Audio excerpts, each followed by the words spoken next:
I sent you the Nate Silver poll on his website. Like 5% Trump wins, 120% Biden wins. And then like someone tweeted it. Well, polls say Biden has won the election. Yeah. Like it's like what? Yeah, all the polls, like you have two kinds of polls, right? You have the polls of the popular vote, which we already understood that it's meaningless because Trump lost 3 million, so he might as well lose the popular vote in 5 or 6 or 7 million. Yeah. Because of the electoral system.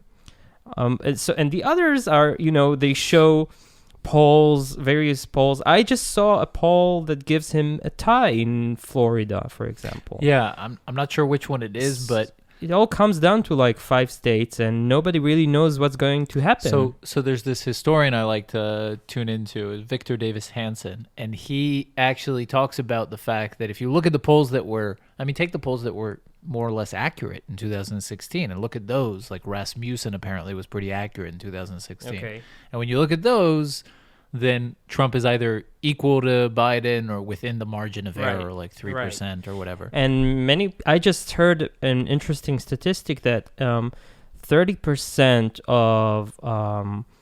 of Democrats are intending to go out and actually vote at the ballots instead of the alternatives, whereas 55% of Republicans are eager to go out and actually vote, which is important because who knows what's going to happen with the non-direct voting techniques, right? Who knows what's going to end up with those? So like enthusiasm to actually go out and vote is very important. And that's where I think in the end of the day, many people might think that Biden is winning for sure because of all the polls and what the media says. Mm-hmm. And then they'll stay at home. They say to themselves, why should I risk dying from COVID when I know it's a done deal? Yeah. And maybe that will... I think also the problem is that a lot of the polls look at like the national level, and nationally some of these polls were accurate for Hillary. I mean, she won the popular vote by like 3% or whatever.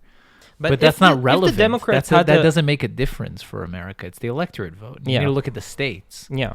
If the Democrats had a more normal candidate, though, would you even consider like Bloomberg or I don't know? No. Someone... No, because I think the Democrats have, I'm sorry to say, but I think the party has sold out. Trump has a point when he pressed him also in the debate. Like, oh, well, there you go. You've lost all the AOC voters and the Bernie Sanders vote. I mean, Bernie Sanders co-wrote the platform with, I don't know who else. I think it was maybe Elizabeth Warren or whatever. But he co-wrote the platform that Biden is running on. So Biden's kind of sold out, I think, to these like extreme left politicians and groups. He refuses to condemn Antifa and BLM and these Trump riots with the racists. And the violence. Trump, if you listen to him, if you read the transcripts, like he's not refusing to condemn. Like they asked him in the debate, will you condemn white supremacists? And then the headlines the next day were Trump refuses to condemn. His answer to would you condemn white supremacists was sure.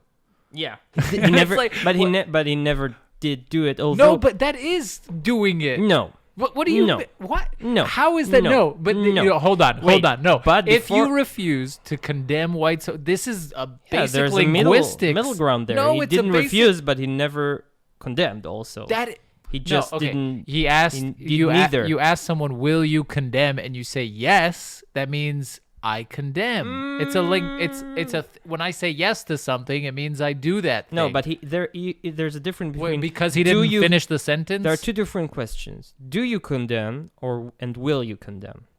Right? Those are two different questions. If I ask you, do you condemn, and you say yes. No, and that's just semantics. No, it's not semantics. Yeah, it is. And if you say, will you condemn, you say yes, I will. What they got caught on was him saying, Proud Boys stand down and stand by. Yeah. Right?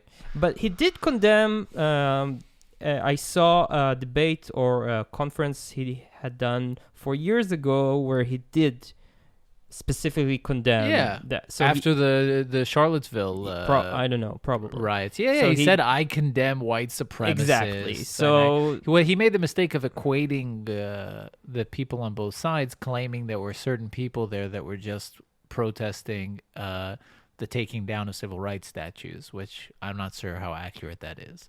But he, in that same context, said, I condemn white supremacy. White supremacy should be rooted out. It's an evil. Yeah.